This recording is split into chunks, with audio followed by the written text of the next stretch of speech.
नमस्कार दोस्तों।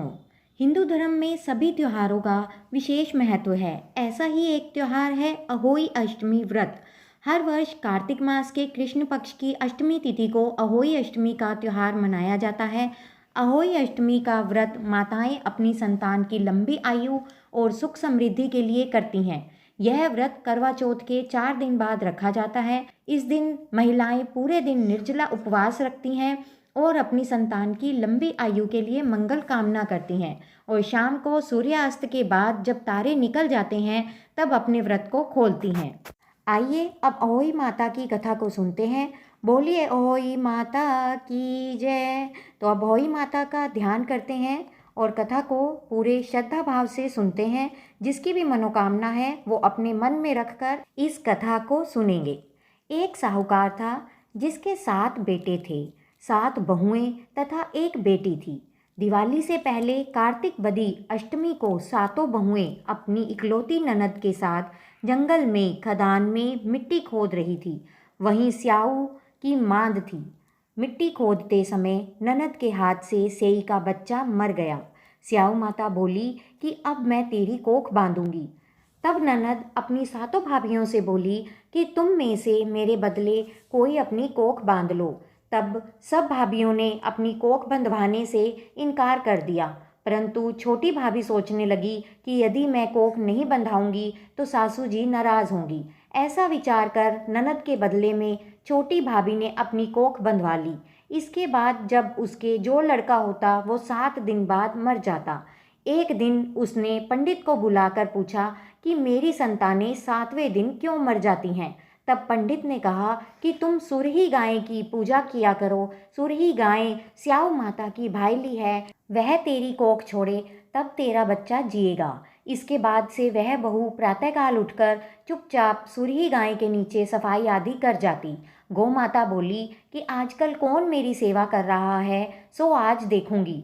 गौ माता खूब तड़के उठी। क्या देखती है कि एक साहूकार के बेटे की बहू उसके नीचे सफाई आदि कर रही है। गौ माता उससे बोली क्या मांगती है। तब साहूकार की बहू बोली कि स्याऊ माता तुम्हारी भाईली है और उसने मेरी कोख बांध रखी है, सो मेरी कोख खुलवा दो। गौ माता ने कहा अच्छा। अब तो गौ माता समुद्र पार भाईली के पास उसको लेकर चली। रास्ते में कड़ी धूप थी, सो वे दोनों एक पेड़ के नीचे बैठ गई। थोड़ी देर में एक सांप आया और उसी पेड़ पर गरुड़ पंखनी का बच्चा था, उसको डसने लगा। तब साहूकार की बहू ने सांप मारकर ढाल के नीचे दबा दिया और बच्चों को बचा लिया। थोड़ी देर में गरुड़ पंखनी आई तो वहां खून पड़ा देखकर साहूकार की बहू के चोंच मारने लगी। तब साहूकारनी बोली कि मैंने तेरे बच्चे को नहीं मारा, बल्कि सांप तेरे बच्चे को डसने आया था। मैंने तो उससे तेरे बच्चे की रक्षा की है। यह सुनकर गरुड़ पंखनी बोली कि मांग, तू क्या मांगती है। वह बोली 7 समुद्र पर स्याऊ माता रहती है, हमें तू उसके पास पहुंचा दे। तब गरुड़ पंखनी ने दोनों को अपनी पीठ पर बिठाकर स्याऊ माता के पास पहुंचा दिया।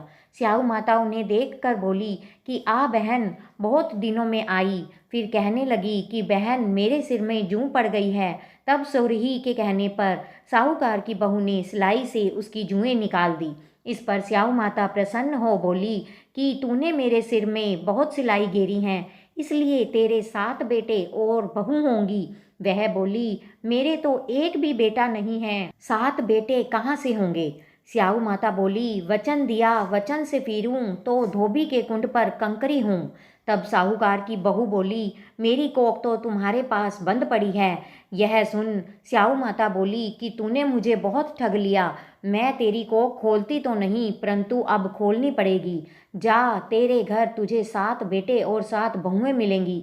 तू जाकर उजमन करियो, 7 अहोई बनाकर 7 कढ़ाई करियो। वह लौट कर घर आई तो वहां देखा 7 बेटे और 7 बहुएं बैठे हैं। वह खुश हो गई। उसने 7 अहोई बनाई, 7 उजमन किए तथा 7 कढ़ाई की। रात्रि के समय जेठानियाँ आपस में कहने लगी कि जल्दी जल्दी धोक पूजा कर लो, कहीं छोटी बच्चों को याद करके रोने ना लगे। थोड़ी देर में उन्होंने अपने बच्चों से कहा, अपनी चाची के घर जाकर देख आओ कि आज वह अभी तक रोई क्यों नहीं। बच्चों ने जाकर कहा कि चाची तो कुछ मान रही है, खूब उजमन हो रहा है। यह सुनते ही जेठानियाँ दौड़ी दौड़ी घर आई और जाकर कहने लगी कि तूने अपनी कोख कैसे छुड़ाई। वह बोली, तुमने तो कोख बंधाई नहीं, सो मैंने कोख बंधा ली थी। तब स्याऊ माता ने कृपा करके मेरी कोख खोल दी। स्याऊ माता ने जिस प्रकार उस साहूकार की बहू की कोख खोली, उसी प्रकार हमारी भी खोलियो। कहने वाले तथा सुनने वाले की तथा सब परिवार की खोलियो। बोल स्याऊ माता की जय, बोल होई माता की जय, बोल सभी देवी देवताओं की जय। दोस्तों, अगर आपको वीडियो पसंद आए तो कृपा करके चैनल को सब्सक्राइब कर लें और वीडियो को ज़्यादा से ज़्यादा शेयर करें।